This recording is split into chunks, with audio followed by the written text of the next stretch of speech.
Julio Guzmán nos acompaña esta mañana. Bienvenido. Gusto de verte, Julio. Muchísimas gracias, Nicolás. Feliz de estar acá. Buenos días a todos los peruanos y feliz día de la amistad para todos los peruanos. ¿Verdad? Además, es el día del amor y la amistad. Así es. Estoy muy, muy contento con los avances que estamos teniendo en el Partido Morado, construyendo partido, viajando en la inscripción partidaria, formando a nuestros cuadros en formación no solo política y de gestión pública, sino de personas, trabajando en nuestros filtros, que ahora es tan importante. Hemos desarrollado un aplicativo, porque los morados somos súper innovadores, en donde ahora cada persona que entre al partido va a ser filtrada y en 5 minutos vas a saber en todas las bases de datos disponibles, judiciales, de todo tipo, si es que esa persona tiene algún tipo de antecedente. Es decir, esa es la forma. No solamente si alguien pretende ser dirigente o candidato, sino siquiera si pretende ser miembro. Así es. Es un aplicativo que, bueno, es desarrollado por nosotros mismos, en donde tú vas incluyendo los nombres y el número del DNI y en 5 minutos tiene un procesamiento en el cual te dice si tiene antecedentes policiales, penales, judiciales. Algo extraordinario que nos ha tardado cerca de 2 meses programarlo, hacerlo, pero es la forma en la que estamos convencidos vamos a reducir sustancialmente todos los problemas de los malos elementos que entran en los partidos políticos. Una de las razones de lo que está pasando ahora es que nadie se preocupa por construir partidos políticos de verdad, con tanto tiempo de anticipación. Algunas personas creen que los morados estamos locos, porque faltando 4 años y medio para las elecciones estamos trabajando duro y parejo, y nosotros creemos que no, que de locos no tenemos nada, que esa es la forma de hacer las cosas de verdad, de forma seria. La gente quiere eso, estar cerca de las calles, escucharlo, identificar líderes, Nicolás. Necesitas 130 congresistas. Necesitas una serie de autoridades a nivel nacional. ¿Cómo lo vas a lograr? El partido y el Perú no se gobierna con una persona, sino con un grupo de gente. Pero venimos de grandes decepciones y ahora estamos entrando, yo creo que a la más grande decepción que podemos haber vivido los peruanos, porque no solamente abarca la decepción de un partido, ¿no?, y de un gobierno, sino va a ser la decepción de décadas y de toda una institucionalidad política. Y yo, por ejemplo, recordaba a Alejandro Toledo. Yo lo entrevisté, creo que fue la primera entrevista importante que se le hizo a Alejandro Toledo esto fue el año 95. Y Alejandro Toledo lo hicimos en Chimbote, donde él había vivido en un pueblo joven, había estudiado en un colegio público, había vendido periódicos, había lustrado botas. Me contó de la muerte prematura de sus hermanos por desnutrición. Es decir, me contó de cómo a él no tenían que contarle que era ser pobre, porque él sabía lo que era ir a dormir sin haber comido. Y era como, Dios mío, por fin tenemos a alguien que va a saber interpretar el sufrimiento de los peruanos y va a gobernar para ellos. Y mira lo que tenemos ahora. Mira lo que tenemos ahora. Es decir, ¿qué fue lo que pasó? ¿Se pervirtió Alejandro Toledo en el camino? O en realidad nunca tuvo buenas intenciones y lo único que quería era llegar al poder para forrarse como hacían los otros? Mira, yo no quisiera entrar en el fuero interno de cada persona. Cada uno sabe quién es y lo que hace y lo que le pasó en la vida. Pero lo que te puedo decir es que existe una altísima probabilidad que todos los presidentes en los últimos 30 años en el Perú puedan estar en la cárcel.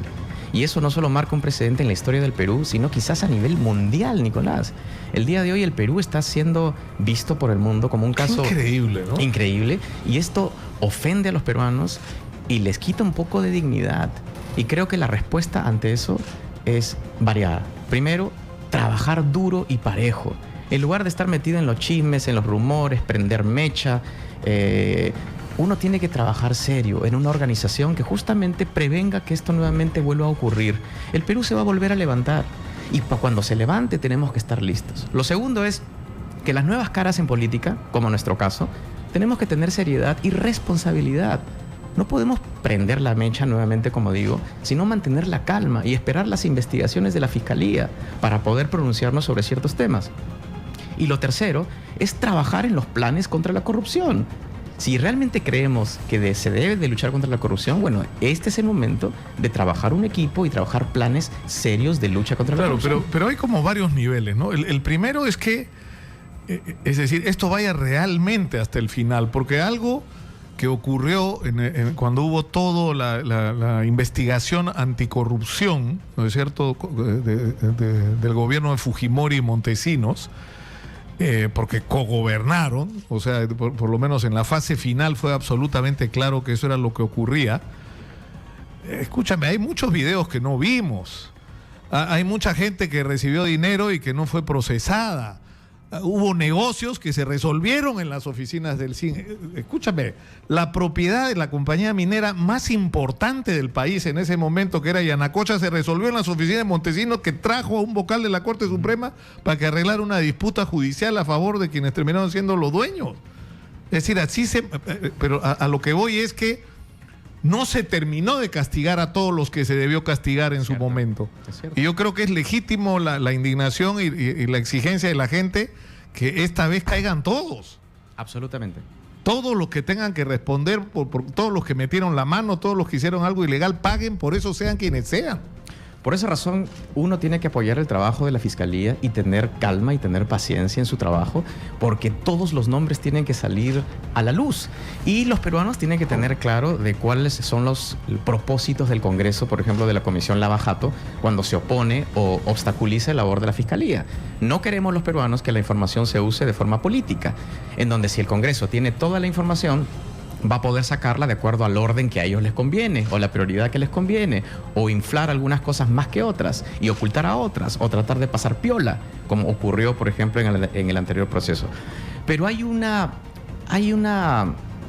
contenido de mucha esperanza, Nicolás, ahora, que es, en las crisis también hay grandes oportunidades.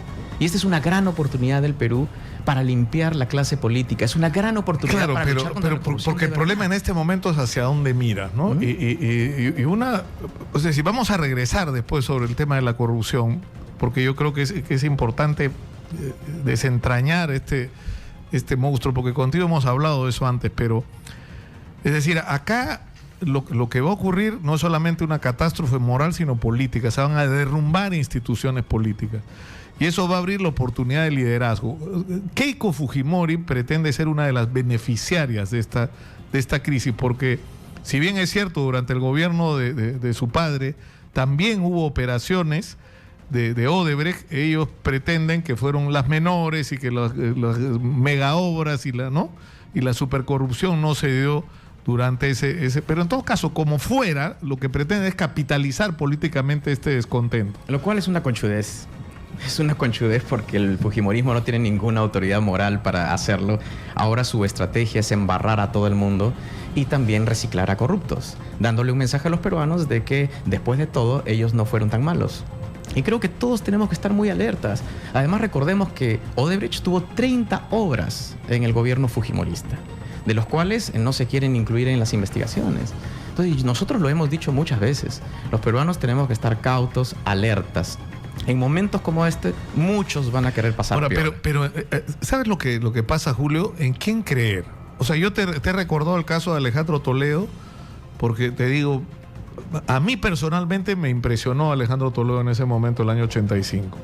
Y te juro, por mis hijos, que yo dije, Dios mío, por fin tenemos a alguien en quien creer. ¿Te refieres al 2000? No, al 85, cuando fue candidato. Ahora, el problema es que después empezó a cambiar la voz. Yo no sé qué le pasó. Empezó un proceso de transformación. Ahora, no estaba Elian, ¿sabes? Cuando yo conocí a Alejandro Toledo, vivía en una casa con su papá, con don Anatolio, ¿no? Vivía con su hija Chantal, y Elian no vivía acá, Elian vivía creo que en Estados Unidos, en Europa, no sé por dónde andaba, pero él se hacía cargo de su hija y vivía con su padre. Después vino Elian, pero no sé, hubo... A lo que voy es, ¿por qué tendríamos que confiar en ti los peruanos? ¿Por qué tú no te vas a convertir en una nueva decepción? ¿Por qué tú estás vacunado contra lo que nos ha pasado con otros? A ver, en primer lugar, hay que reconocer que los peruanos tienen todo el derecho para desconfiar de todos. Por lo que ha pasado. Yo soy una de esas personas que por esa razón me metí en política. Entonces, decirle a los peruanos que confíen en mí, que crean en mí, es demasiado pedir. La confianza se construye, Nicolás, y se construye con trabajo. Cuando de acá a 5 años todo el mundo recuerde que nosotros al día siguiente que nos excluyeron estuviéramos en las calles recolectando firmas, haciendo organización, ese día vamos a demostrar que una narrativa, una historia es de verdad. Las confianzas se construyen. Yo no les digo a los peruanos que crean en mí de la noche a la mañana, sino que crean en mi trabajo y el trabajo de los morados. Y te quiero decir otra cosa. Las circunstancias no hacen las democracias. El que aparezca una persona no hace que un país se convierta de dictadura a democracia. Lo que hace la democracia es un grupo de gente, es construir partido, es identificar liderazgos, porque si cae un líder, están los demás para soportarlo. En el caso de un presidente o un jefe de gabinete o lo que sea, cae en el lado oscuro de la fuerza, bueno, estarán todos los demás para soportarlo, para regresarlo al lado de la luz y volver adelante. Eso necesitamos, partidos políticos. Alejandro Toledo nunca construyó un partido político, fue un caudillo siempre. El Partido Morado es un partido de verdad, comenzando porque su nombre no lleva las iniciales de una persona. Y eso es lo que estamos haciendo. ¿Sabes cuántas personas han ido a nuestro programa de formación política que acaba de iniciarse? 900 personas se han inscrito, en donde estamos formándolos como personas, como líderes, gestión pública, ciencia política, porque nuestra intención es esa, es llevar a un grupo de personas. Tú decías en la campaña, usaste una frase que decía la razón, porque hablamos precisamente de esto, ¿no? O sea, de cómo los partidos políticos aparecen cuando hay elecciones, pasa la elección y desaparecen. Es decir, al final son clubes electorales, no son instituciones que tengan realmente una vida permanente. Y la otra constatación que tienes de esa realidad son los conflictos sociales. Hay conflictos sociales por todo el país y no encuentras a los partidos. No existen. O sea, resulta absolutamente incongruente, ¿no es cierto? O sea, se supone que son las fuerzas que representan a los ciudadanos en el Perú, pero a la hora que hay un problema no están esos partidos que representan a la gente y que están en el Parlamento, ¿no? Acabo de regresar de San Martín. Hemos estado en diferentes distritos, 8 diferentes distritos, y parecía campaña. La cantidad de gente que nos recibía, que nos acogía. Y en cada lugar nos preguntaban, pero si todavía falta 4 años y medio para las elecciones, ¿qué hacen acá? ¿Qué hacen acá? Y mi respuesta fue, ¿sabes qué? Estamos acá porque nosotros no queremos un voto tuyo. Estamos acá porque realmente estamos interesados en saber lo que te pasa. Y necesitamos construir líderes en este distrito, por eso estamos acá. Porque ese líder es el que te va a responder a ti, no te va a responder el candidato del 2021 cualquiera sea. Entonces, eso la gente lo nota, lo percibe. Pero uno tiene que hacer un trabajo serio. Yo he dicho en la campaña presidencial también, Nicolás, y cuando tú me has entrevistado, que en el Perú nos tomamos las cosas muy a la ligera, no nos tomamos las cosas con seriedad. Y te conté una anécdota que me pasó en los Estados Unidos cuando tuve un compañero estudiante en la maestría, chileno. Y yo le pregunté, oye, ¿por qué en Chile las cosas ocurren, no? Y me respondió, porque los chilenos nos tomamos las cosas en serio. Y eso me dio tanta vergüenza en ese momento.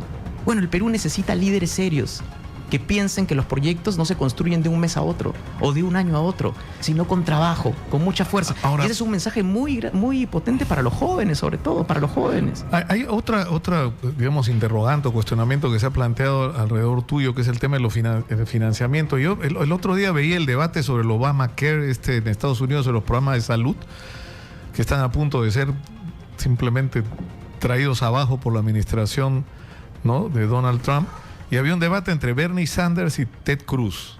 Bernie Sanders, bueno, no es demócrata, es un independiente, ¿no?, que pretendió la candidatura del Partido Demócrata, un hombre socialista.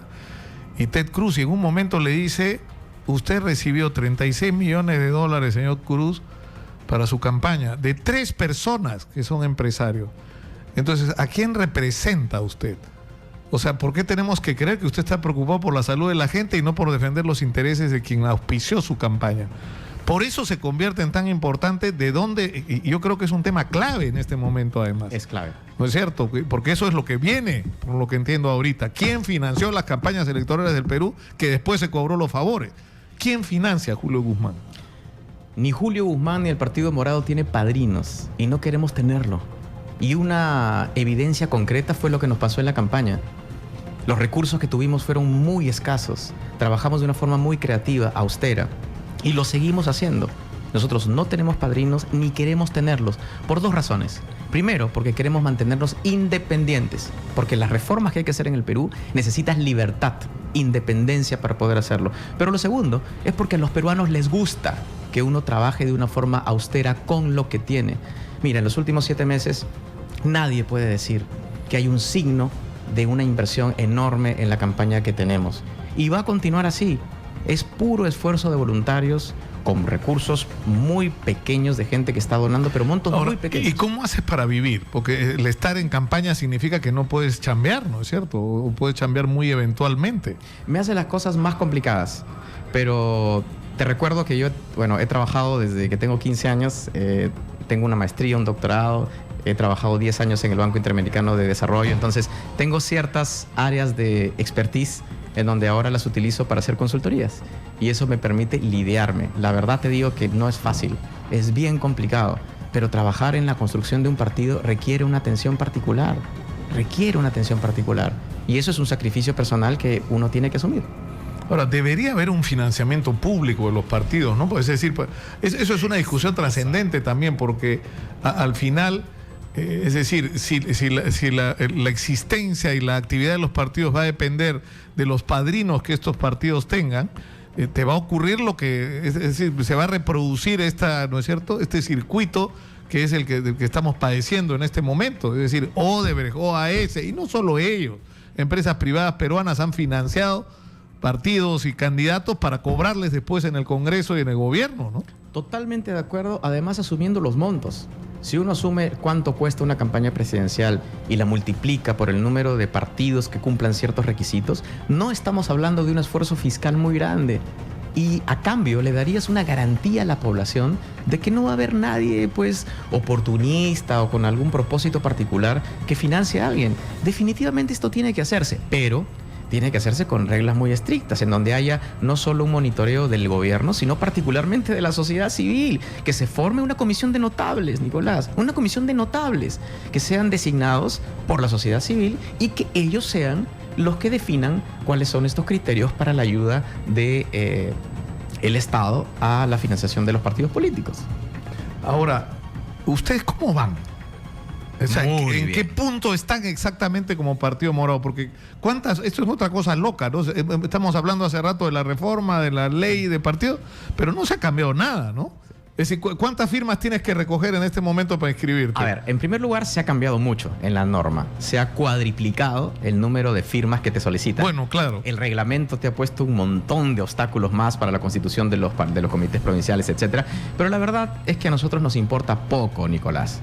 Porque nosotros somos chambeadores. ¿Pero qué tienes que reunir? Adelante. 800.000 firmas. 750.000 firmas. Y pero es que eso está hecho por los partidos que tienen inscripción, algunos de los cuales patean su inscripción, porque ya ni siquiera participan directamente en elecciones. Y los otros que no quieren... Y los otros que no quieren que entre nadie. Porque quieren que... Pero ¿para qué quieren el poder para lo que estamos viendo? Oye, estuve en una conferencia en México, una conferencia de politólogos de todas partes del mundo, y hablaron del caso peruano sin que yo lo mencione, y dijeron, está pasando algo raro en un país que se llama Perú, y es que están haciendo exactamente lo contrario de lo que el mundo está haciendo. Mientras el mundo trata de que hayan nuevos políticos porque hay una crisis política, en el Perú están más bien amarrando la pelota y dejando que sean los mismos. Que no entre nadie más, que nadie más pueda pugnar por el poder porque quieren repartírselo entre ellos. Sí. Pero la verdad, Nicolás, es que como nosotros somos bien disciplinados y trabajadores, estamos avanzando muy bien y no va a haber obstáculo que nos impida que nos inscribamos.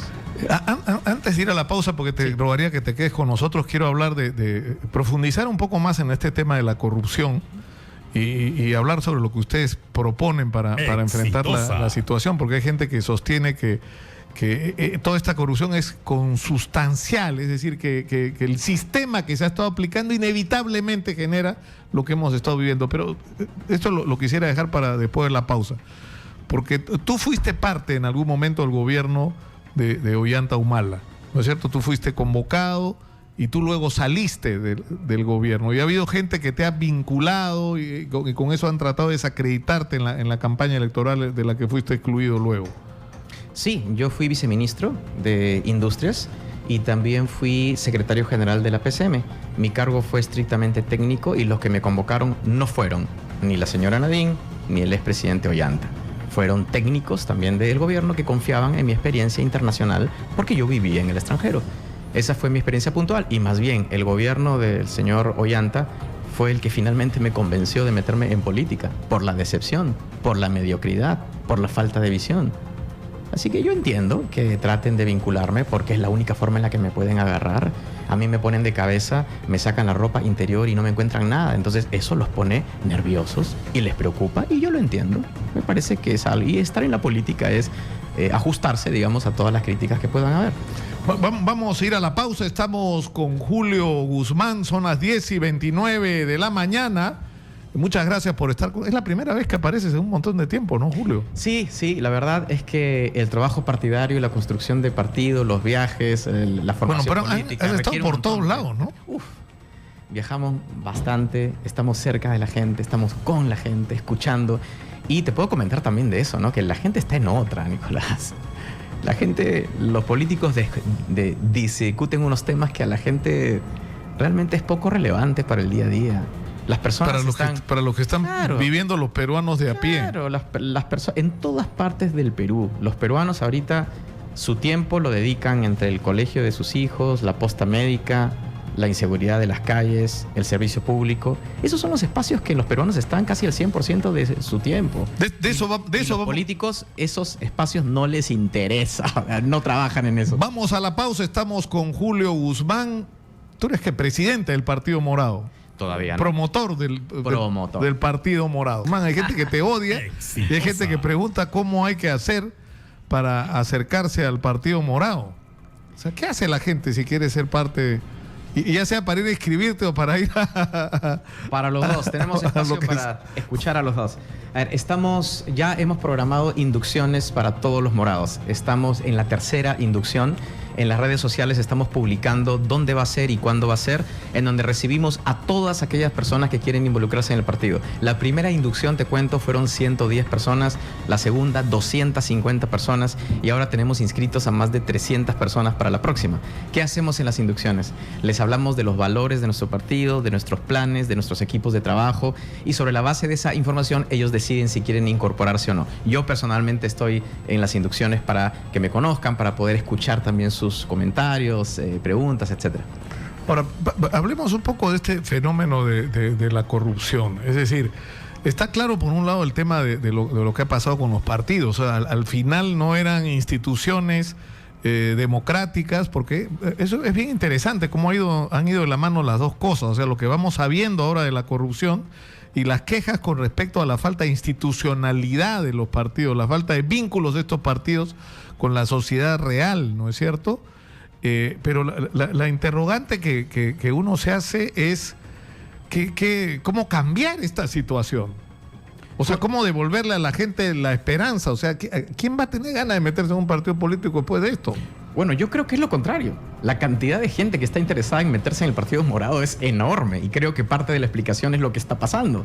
Porque la gente quiere respuestas y quiere cosas nuevas. Y cuando ve un grupo de gente que se está sacando la mugre por organizar un partido, por convocar, por hacer las cosas bien, por formarlos, además gratis, nuestros programas de formación política que tienen unos profesores de las mejores universidades del mundo, son programas gratis para nuestros militantes. Cuando la gente ve eso, se entusiasma, porque no es cierto que el peruano sea apolítico. Lo que es cierto es que el peruano no quiere el tipo de política que ve ahora. Pero cuando uno le da una oferta como esta, sí lo hace. Nosotros estamos experimentando exactamente lo contrario. No un desánimo de los peruanos, sino más bien un interés enorme por saber qué estamos haciendo, cómo lo estamos haciendo y cómo involucrarnos. Esa es la respuesta que hay que dar a los peruanos. La gente quiere que uno trabaje, que lo haga con seriedad, que lo haga con consistencia. Ese es el tipo de mensaje que tenemos que dar en el Perú. Ahora, Julio, en este momento las investigaciones se están centrando con respecto al tema de la corrupción en Alejandro Toledo. Se supone que lo que viene en las próximas horas o días son revelaciones con respecto a ministros del gobierno de Alejandro Toledo. Vienen cargos sumamente graves contra Ollanta Humala y entiendo también contra Nadine Heredia y contra miembros de su gobierno. Y, por supuesto, también contra miembros del partido aprista que participaron en el gobierno, incluyendo al propio expresidente Alan García. Pero toda esta red de corrupción que ha venido revelada desde Brasil incluye empresarios peruanos que se han consorciado, que han sido... Es decir, y una de las molestias que tiene la gente es por qué no se está hablando claro de esto, ¿no? Bueno, en primer lugar tienen que caer todos los que están involucrados, absolutamente todos. Y esto requiere nuevamente darle a la Fiscalía los recursos y el espacio para que haga su trabajo. En relación a lo que acabas de decir, es fundamental. El Perú es uno de los pocos países en el mundo de las democracias, digamos, en donde acá se castiga al funcionario corrupto, pero no a la empresa que corrompió. Y ahora recién nos estamos dando cuenta que el sector privado estaba tan organizado y era tan mañoso como lo que nosotros creíamos por parte de los funcionarios. Hoy día, nuevamente, es el momento, es la gran oportunidad de sacar nueva legislación, no solo para luchar contra la corrupción dentro del sector público, sino también en el sector privado. Y eso supone dar medidas que a muchos no les va a gustar, pero es la única forma. Yo he escuchado en privado, en reuniones privadas, Nicolás, con gente, digamos, del sector privado, que dice, pero ¿cómo vamos a ejercer ese tipo de presión sobre el sector privado? ¿Qué va a pasar con las inversiones? Y mi respuesta es todo lo contrario. Si tú pones esa legislación contra la corrupción en las empresas, las inversiones van a aumentar porque te vas a hacer un país más confiable, porque las transnacionales, la gran inversión y la inversión local también va a estar más segura sabiendo de que van a haber otros tipos, de que cuando meten la mano se les va a sancionar. Pero y que las licitaciones del Estado, por ejemplo, van a ser lugares transparentes en donde todos van a poder competir en las mismas condiciones. Ahora, por ejemplo, hay un caso emblemático en este momento que es el de Odebrecht, que ha centrado la atención, pero Odebrecht ha actuado en las obras más importantes consorciado con el grupo Graña y Montero. Entonces, resulta bien difícil creer, hay que ser bien ingenuo para creer que Odebrecht era capaz de pagar, por ejemplo, en el caso de la transoceánica, solo a Alejandro Toledo, porque han pagado por esa obra coima de un montón de gente por cada adenda, ¿no? Pero solo en el caso de Alejandro Toledo, 20 millones de dólares, y uy, el socio no sabía. O sea, ¿cómo no va a saber el socio? O sea, eso no te lo cree nadie, ¿no? Además, nos engañaron, se ponen la mano en la frente, estamos, ¿no?, golpeados por esta revelación. ¿Cuántos años tienen de socios? 20, creo, no sé. Bueno, pero todo se va a saber. Todo se va a saber. Y ahí debemos de estar alertas en que todos deben de caer. Todos aquellos involucrados tienen que terminar en la cárcel. Y por esa misma razón, repito esta idea, van a haber algunos que van a querer pasar la piola. Y ahí es donde tenemos que estar. Mira lo que pasó en el régimen fujimorista. Cuando llegó el gobierno de Paniagua. ¿Tú crees que cayeron todos? No cayeron todos. Cayeron buena parte y fue un esfuerzo y fue una señal importante para el país. Pero hubieron varios que pasaron piola y finalmente no terminaron en la cárcel y hoy día se las dan de que son los abanderados contra la corrupción. Entonces, yo creo que eso es importante. Y hoy día es la oportunidad para también crear legislación de sancionar a las empresas privadas que están metidas en corrupción. Ojo.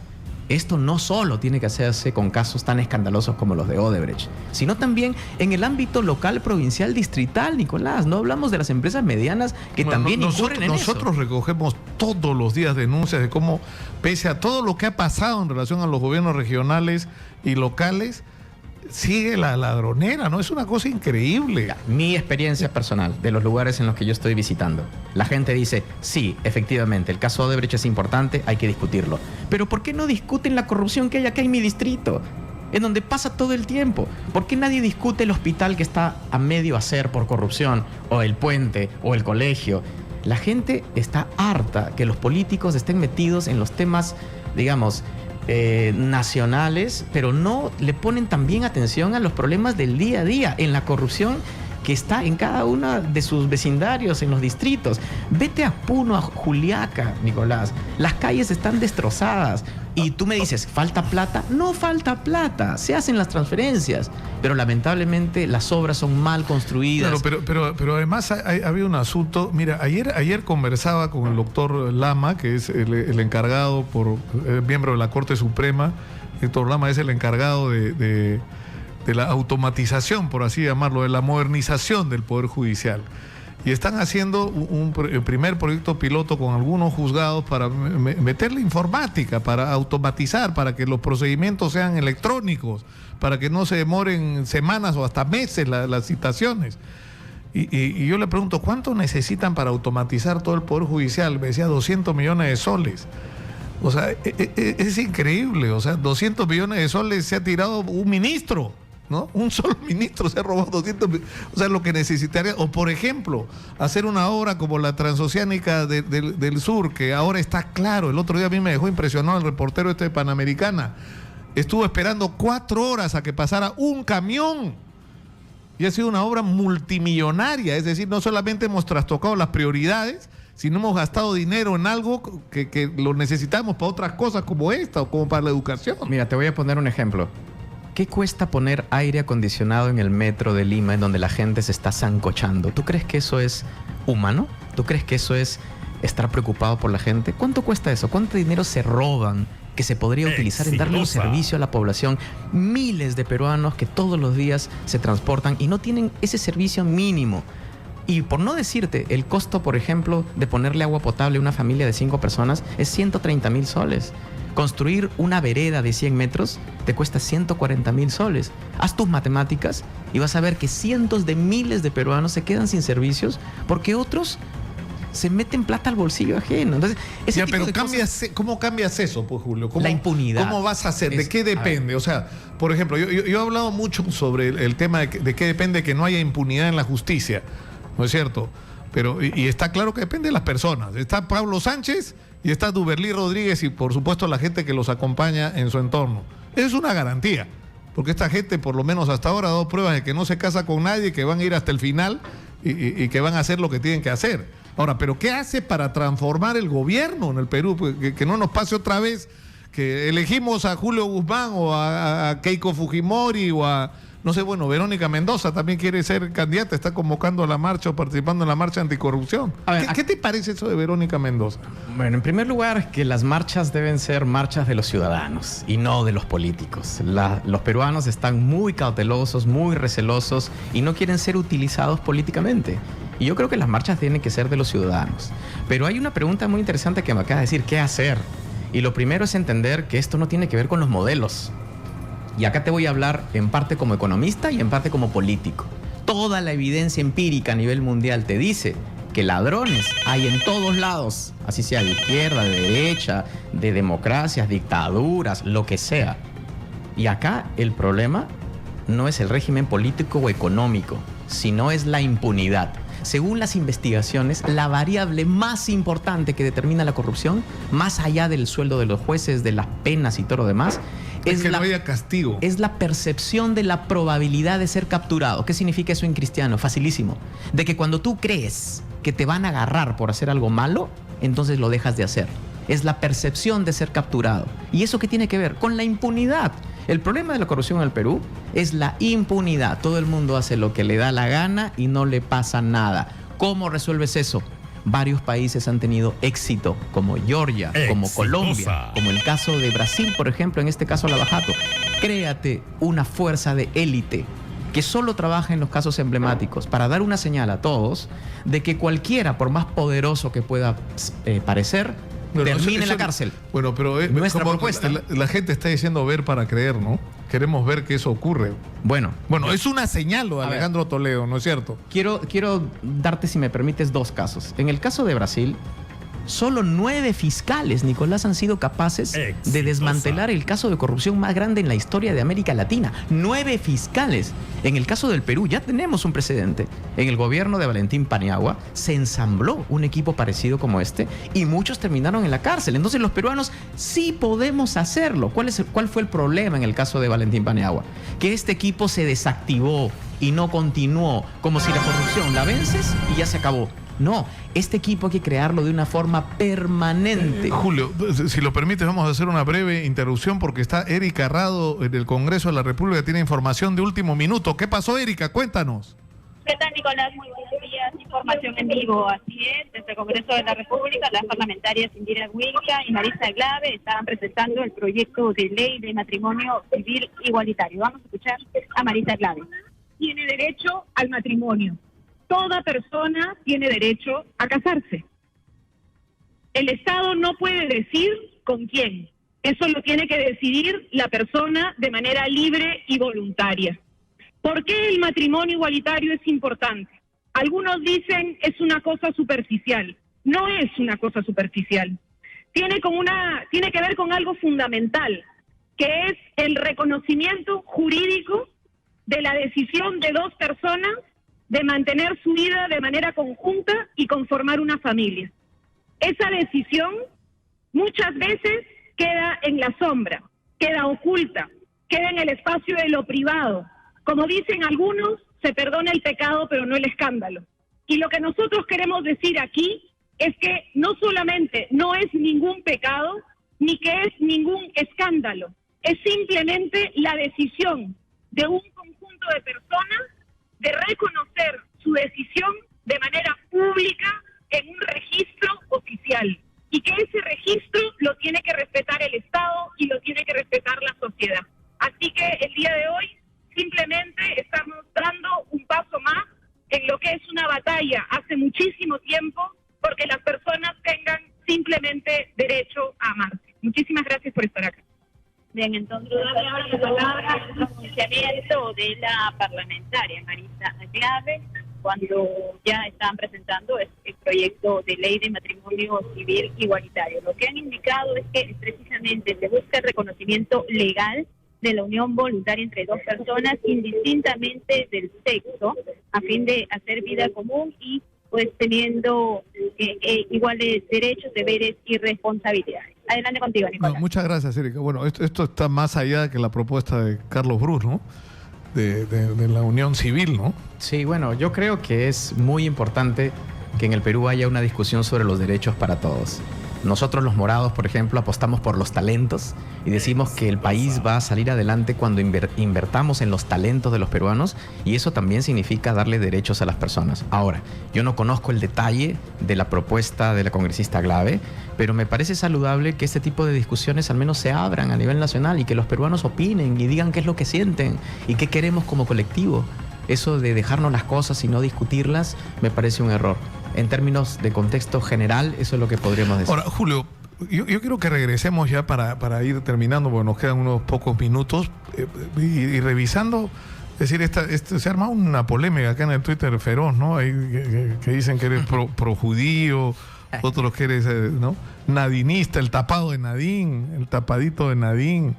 Y hay, por supuesto, gente que te defiende, que insiste en preguntar cómo hace para conectarse con el Partido Morado. Pero yo insisto en la pregunta, ¿por qué? Es decir, lo que viene ahora, que va a ser muy grave y que va a ser un derrumbe que ya empezó de confianza en la clase política, ¿por qué la gente tendría que, en primer lugar, creer en ti? ¿Y por qué la gente tendría ahora que involucrarse en política después de todo lo que hemos visto y vivido en estos últimos años? Bueno, ¿por qué involucrarse? Por una frase que te dije en la primera entrevista que me hiciste hace casi 2 años, en donde te dije que el precio que los peruanos pagamos por no involucrarnos en política es ser gobernados por los peores hombres. Y por esa razón estamos llamados y obligados a meternos en política. Todos aquellos espacios que la gente honesta deja son copados pues por los deshonestos, y es lo que estamos viendo ahora, es una muestra palpable de eso. Entonces estamos obligados a meternos en política, y nuevamente, ¿por qué creer en nosotros? Por lo que estamos haciendo, no por lo que digo, sino por lo que hacemos, y eso se ve en el día a día, nuestro trabajo en redes. Todos pueden ver todo el trabajo que estamos haciendo y la construcción de partido. Y otra cosa, por qué la gente, yo le diría que le den un vistazo a lo que estamos haciendo y que nos escuchen, es por nuestra historia, por nuestra trayectoria. La trayectoria de las personas no se hace en los últimos 5 años. Es tu trayectoria desde que eres niño. Es tu trayectoria de cómo te comportaste desde que eres niño, adolescente, joven, adulto. Y cuando miras esa trayectoria te das cuenta cómo son las personas y cómo pueden ser. Tú piensas, me imagino que regresas y piensas en esto, si a ti no te excluían, porque a ti te excluyeron. Sí. Y yo creo que de eso nadie se atreve a hablar claramente, pero te excluyeron, fue una arbitrariedad. Es decir, se le dio un trato a ustedes que no se les dio a otros partidos, a todos se les perdonó la vida, pero a ustedes por un tema administrativo se les sacó de la campaña electoral. O sea, primó supuestamente la formalidad administrativa al derecho de los militantes a ser representados en una elección. Pero tú me imagino que le das vuelta al hecho de que si tú seguías en campaña, lo más probable es que tú fueras a la segunda vuelta con Keiko y que tal vez le hubieras ganado la elección. O sea, que tú podrías ser el presidente del Perú hoy. En esos momentos eso era una posibilidad. Y según las encuestas apuntaban a que eso iba a ocurrir. Pero la experiencia de la exclusión para mí es bastante clara, ¿no? Es una muestra que nosotros nunca tuvimos padrinos. Así como las clases medias, Nicolás. La historia de mi vida, como también te la mencioné alguna vez, es la historia de las clases medias que no pueden agarrar el teléfono y llamar a alguien para que les haga un favorcito. Que la única opción que nos quede es salir adelante con nuestros esfuerzos. Y una de las lecciones de la exclusión fue esa. No teníamos padrino, ni tenemos padrino, ni lo vamos a tener. Eso es fundamental. Pero también recordarle a todos, ¿no?, de que el día de hoy hay expresidentes y exministros donde tienen indicios enormes de corrupción y nadie habla de ellos, pero a nosotros nos excluyeron por errores administrativos, porque la convocatoria se hizo un día antes de lo que te das cuenta. Esa falta de desproporcionalidad tiene una explicación, y es que acá no quieren que gente nueva entre en política. Y el Perú quiere un cambio. Yo creo que tendríamos que comenzar por cambiar esa ley perversa, ¿no? 750.000 firmas es simplemente una burda maniobra de los partidos que tienen inscripción y que han estado haciendo con el Perú lo que les ha dado la gana como si fuera su chacra y que no quieren que gente nueva entre en política, está claro. Tú sabes que si la ley anterior, la que acaba de perder vigencia en enero de este año, se mantendría, nosotros ya hubiésemos inscrito 3 partidos políticos, Nicolás. O sea, el poder del voluntariado, de la gente, de los morados. Tenemos 800 brigadistas todas las semanas recolectando firmas. El día de hoy, con la ley anterior, ya hubiésemos inscrito 3 partidos políticos. Esto es tremendo lo que nos están haciendo, pero nosotros lo vamos a sobrepasar, porque no nos rendimos. Seguimos adelante, lo vamos a lograr, porque somos un colectivo. Esto se hace con un grupo de personas, liderado, pero con un grupo de personas por el bien del Perú. En el Perú se necesita más patriotismo, se necesita gente que quiera de verdad a tu país y a la gente. Patriotismo, eso es lo que falta. Recordar las imágenes de Miguel Grau, de Bolognesi, esas personas. Cuando el Perú recupere un poquito de eso, mucha gente se va a alinear. Y lo que los líderes hacen es eso, no solo inspirar, sino alinear, porque no solo se contagia la mañosería, también se contagian las cosas buenas por nuestra especie humana. Eso debemos hacer, eso es lo que los líderes deben hacer.